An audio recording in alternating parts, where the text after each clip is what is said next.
IMF जो मुआहिदा हो गया था 7 अगले का पैकेज की मंजूर कर लिया गया। उसके बाद ये 37 माह की एक साथ हैं जो कि पहली किस्त जो है वो हमें 30 सितंबर को मिलने जा रही है। और इसके बाद जो है वो देखना ये है कि समरात इसके कब तक आवाम तक पहुंचते हैं, कितना रिलीफ मिलता है और कौन कौन सी अशिया की कीमतें कम होती हैं, किस किस मद में आवाम को जो है वो रिलीफ। वैसे लगता है काम मुश्किल है क्योंकि जब आप कर्ज लेके आवाम को रिलीफ देंगे तो मेरे ख्याल में उसके जो समरात हैं वो दूरस्त तो नहीं हो सकते। हाँ, वक्ती तौर पे आपको ऐसा लगेगा कि आसानी पैदा की जा रही है। एक और अच्छी खबर भी मुतवक्के है कि पेट्रोल की कीमतों बहुत ही अच्छी खबर है। पेट्रोल की कीमतों में 3 रुपए के लगभग पेट्रोलियम मसनूआत की कीमतों में कमी मुतवक्के है।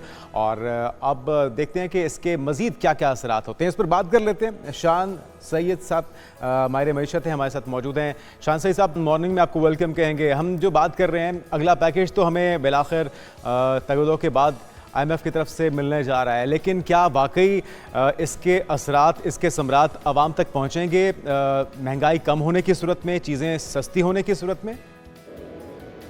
ये कहना तो कबल वक्त है कि IMF का जो 7 बिलियन का पैकेज मिला है, इसका फ़ायदा आवाम को ओवरनाइट कैसे मिलेगा।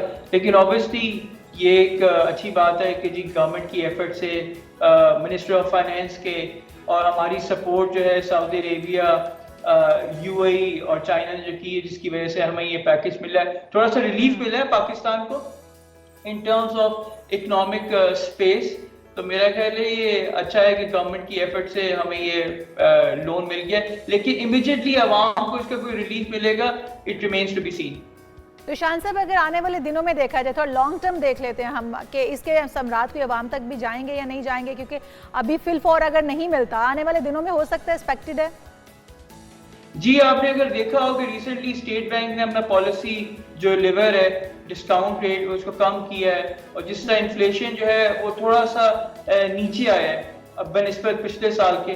तो मेरा ख्याल है अगर हम देखेंगे अगर स्टेट बैंक इस तरह डिस्काउंट रेट कम करता रहेगा और इन्फ्लेशन इस तरह नीचे रहेगा, डिपेंड करता है ऑयल प्राइसेस जो ग्लोबल मार्केट में नीचे की तरफ जा रही हैं, तो इससे पाकिस्तान को थोड़ा सा फायदा हो रहा है। हम तकरीबन $3 बिलियन तक बचा सकते हैं अगर ये ऑयल प्राइसेस। इन्फ्लेशन रेट तो पहले भी कह रहे हैं, गवर्नमेंट भी कह रही है कि नीचे आ रहा है, आप भी बता रहे हैं कि नीचे आ रहा है।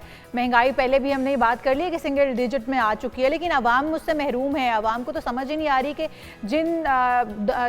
जिसके बारे में बात की जाती है, दावे किए जाते हैं कि महंगाई कम हो गई है, वो आवाम को क्यों नहीं पता चल रहा। महंगी चीज़ें वैसे की वैसी हैं। अगर आप इसको देखें मैक्रो लेवल पे, बिगर पिक्चर में, तो शायद आवाम को इसका अंदाजा ना होगा, लेकिन पाकिस्तान में नहीं पूरी दुनिया में ग्लोबली जो है वो इन्फ्लेशन नीचे है। उसकी वजह ये है, एक तो पॉलिसी लेवल जो डिस्काउंट रेट है पूरी दुनिया में इस वक्त जब मैं आपसे बात कर रहा हूँ 28 सेंट्रल बैंक्स ने ग्लोबली अपने डिस्काउंट रेट कम किए। इन्फ्लेशन का जो आउटलुक है पूरी दुनिया में वो अगले 5 से 6 महीने के लिए नीचे की तरफ है। तो ऑब्वियसली लोगों को शायद इतना महसूस ना हो रहा हो, लेकिन इसके असरात किसी भी पॉलिसी इंस्ट्रूमेंट के वो 12 से 15 महीने में नजर आते हैं। तो मेरा ख्याल है आवाम जो है उनको थोड़ा सा महसूस होगा इसका इम्पैक्ट, सब्र करना होगा आवाम को। अच्छा शान साहब, हम हर बार ये देखते हैं कि नया पैकेज आने से पहले ये दावा होता है कि ये आखिरी पैकेज होगा, इसके बाद हम नहीं जाएंगे IMF के पास। ये हम 2018 से पहले से सुन रहे हैं, इस बार भी यही कहा गया। आपको लगता है कि हम जिस डायरेक्शन में बढ़ रहे हैं वो सही डायरेक्शन है, और जो अखराजात जितने बढ़ चुके हैं हुकूमत के, ये आखिरी पैकेज हो पाएगा? आप तो 2018 से सुन रहे हैं, मैं तो जब IB के ज़माने से, मैं 1996 से सुन रहा हूँ कि जी IMF का प्रेशर बस आखिरी है, इसके बाद कुछ नहीं होगा। हमें जो है अपना फिस्कल डिसिप्लिन लाना होगा, अपने खर्चे कम करने होंगे, आमदनी बढ़ानी होगी, एक्सपोर्ट्स बढ़ानी होगी। हमें अगर पाकिस्तान की, मैं बहुत अरसे से कह रहा हूँ और ये मेरा ख्याल है मैं अभी से नहीं कह रहा, 14 साल से कह रहा, अगर हमने पाकिस्तान की इकोनॉमिक डेस्टिनी चेंज करनी है तो हमें अपनी खवातीन को एजुकेट करना होगा।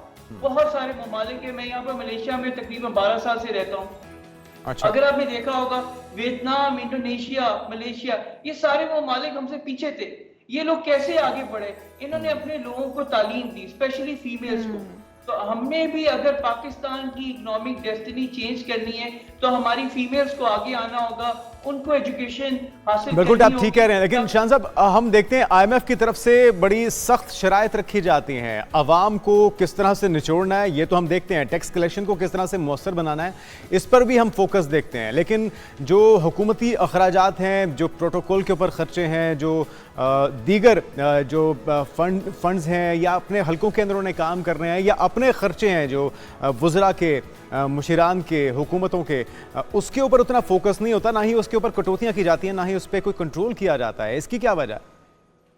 मेरा ख्याल है अब हमें वो टाइम आ गया है जब हमें अपने आप को डिसिप्लिन करना पड़ेगा। हमें अपने वो शाही अखराजात जो हैं वो कम करने होंगे। इस तरह पाकिस्तान नहीं चल सकता, क्योंकि हमने पिछले 75-76 साल में देख लिया पाकिस्तान में जो है कोई स्टेबिलिटी नहीं आ रही। तो अगर हमने अपने मुल्क में स्टेबिलिटी लानी है तो हमें पूरी आवाम को डिसिप्लिन होना होगा, इंक्लूडिंग गवर्नमेंट। तो वो जो लोग कहते हैं कि जी हमारे ऊपर इतनी शराइतें आई होती, जब आप किसी से पैसा मांगते हैं तो ऑब्वियसली वो अपनी कंडीशन रखेगा। वो ये तो नहीं कहेगा कि जी आप ये कर्जा ले लें और ये बस जो मर्जी आपने करना है इसके साथ करें। इस तरह नहीं होता, पूरी दुनिया में इस तरह नहीं होता। तो मेरा ख्याल है हमें सबको डिसिप्लिन अपने आप को करना होगा, अपने अखराजात कम करने होंगे, अपनी लाइफस्टाइल चेंज करनी शान होगी, तभी साहब पाकिस्तान आगे हमारा मुल्क जो है वो इंडस्ट्रियल मुल्क भी है और ज़रई मुल्क भी है। बहुत सारी चीज़ें हमारे मुल्क में काश्त भी होती हैं, बनाई भी जाती हैं। एक्सपोर्ट हमारी बहुत कमज़ोर है, वो किस तरह से मजबूत की जा सकती है और वो कितना अपना किरदार अदा कर सकती है इकोनॉमी में?